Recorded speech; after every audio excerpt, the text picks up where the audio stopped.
Rohingya मुसलमान देश की अखंडता के लिए कैंसर जैसे हैं। वो देश की अखंडता व एकता के लिए खतरा है।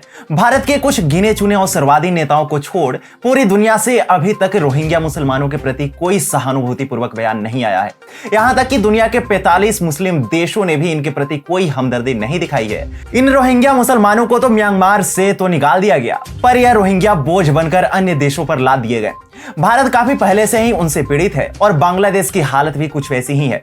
भारत में बहुत समय से इन रोहिंग्या के निकाश की बात पर जोर दिया जा रहा है और अब स्वयं बांग्लादेश भी इसकी पैरवी करता दिखाई दे रहा है। नमस्कार, आप देख रहे हैं TFI, जो है देश का सबसे विश्वसनीय ऑल्टरनेट न्यूज मीडिया पोर्टल, और मैं अवनीश तिवारी आपको बताऊंगा कि कैसे रोहिंग्या को लेकर बांग्लादेश के इस कदम से वैश्विक स्तर पर भारत का पक्ष मजबूत हो सकता है और इस कैंसर से मुक्ति मिल सकती है। हम आगे बढ़े उससे पूर्व यदि आपको हमारे विचार पसंद आए तो आप हमारी वीडियो को लाइक करें और चैनल को सब्सक्राइब करें। दरअसल बांग्लादेश की प्रधानमंत्री शेख हसीना ने रविवार को कहा कि रोहिंग्या प्रवासी उनके देश के लिए एक बड़ा बोझ हैं।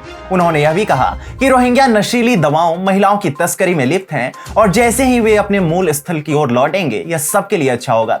यह बयान शेख हसीना के 4 दिवसीय भारत दौरे से एक दिन पूर्व आया। ज्ञात हो कि शेख हसीना सोमवार से 4 दिवसीय भारत दौरे पर आ रही हैं। वह इस दौरान कई जगहों पर अलग अलग कार्यक्रमों में हिस्सा लेंगी। हसीना ने इस दौरे से ठीक पहले एक इंटरव्यू में अपने भारत दौरे के महत्वपूर्ण उद्देश्यों को साझा किया है। शेख हसीना की माने तो उन्हें भी अब यह रोहिंग्या खल रहे हैं। शेख हसीना ने प्रमुखता से यह बात कही कि हमारे लिए यह एक बड़ा बोझ है।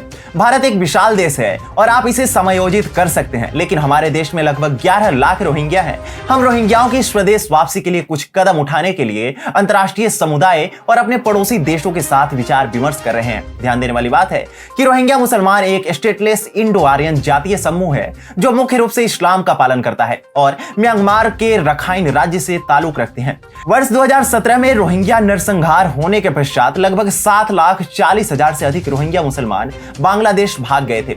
आज यह संख्या अनुमान के हिसाब से 11 लाख से ऊपर की बताई जा रही है। यह सारा कियाधारा म्यांमार का था और आज भारत जैसे देशों को इन्हें ढोना पड़ रहा है। यह रोहिंग्या मुसलमान सीमावर्ती क्षेत्रों में जुर्म करते पाए जाते हैं और पकड़े जाने के डर से बांग्लादेश की ओर निकल जाते हैं ताकि भारतीय कानून और कार्रवाई से बच सके। यह आज से नहीं बल्कि वर्ष 2017 से ही निरंतर चला आ रहा है। वो भारत जो पाकिस्तान से आए असहाय और प्रताड़ित हिंदू शरणार्थियों को स्थान नहीं दे पा रहा है, वो भारत जो हिंदू शरणार्थियों को अब तक उनका हक नहीं दे पा रहा, वो भारत आज भी जबरन अंतर्राष्ट्रीय छवि और मानवीय मूल्य की गठरी में उस गांठ की तरह उलझ गया है कि आरोपी तो आरोपी और रोहिंग्याओं को भी शरण देनी पड़ रही है। न जाने मानवीय मूल्यों का ठेका और ठीकरा भारत पर ही क्यों फोड़ दिया जाता है। अन्यथा उन हिंदू शरणार्थियों का क्या जो पाकिस्तान से जैसे तैसे कर अपने वतन हिंदुस्तान आए हैं। उनको प्राथमिकता मिलनी चाहिए थी, पर उन पर आज तक अंतर्राष्ट्रीय निकायों की नजर नहीं गई, जाएगी भी क्यों।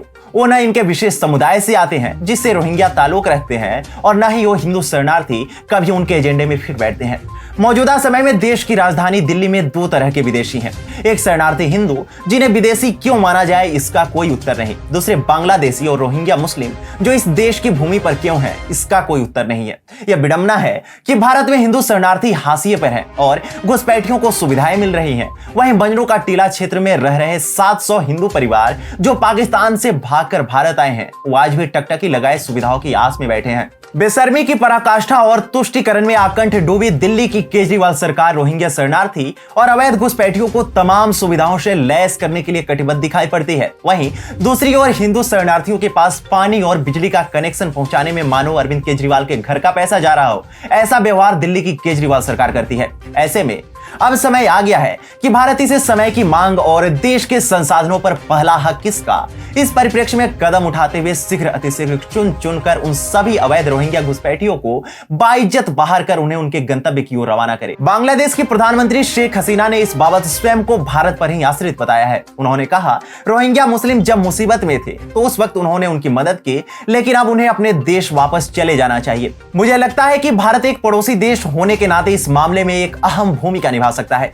अब जब बात निकली है तो दूर तक जाएगी। अवैध रोहिंग्या घुसपैठी अगर भारत और बांग्लादेश दोनों के लिए चुनौती और उनके संसाधनों पर बोझ हैं, तो भारत के लिए रोहिंग्याओं की तरह अवैध बांग्लादेशी भी बोझ हैं जो सीमा पार आकर जघन्य अपराधों को अंजाम देते हुए भारत को झटका देते रहते हैं। ऐसे में अगर आज बांग्लादेश की प्रधानमंत्री शेख हसीना ने अपने भारत दौरे से पूर्व अवैध रोहिंग्या घुसपैठियों पर एकमत होने का मन बना लिया है, तो उन्हें इस बात का भी जिम्मा लेना होगा कि आगामी भविष्य में अवैध रूप से बांग्लादेशी भी दाखिल न होने पाए, क्योंकि अगर आज बांग्लादेश के लिए अवैध रोहिंग्या घुसपैठिए बोझ खोज और चुनौती हैं, तो भारत के लिए भी अवैध रोहिंग्या घुसपैठिए और अवैध बांग्लादेशी भी चुनौती हैं। शीर्ष अब बांग्लादेश और भारत के बीच आखिरकार रोहिंग्या कैंसर के बारे में औपचारिक बातचीत होने जा रही है, और यह बातचीत कितनी सार्थक निर्णय लाती है उसका भी सभी को बेसब्री से इंतजार रहेगा।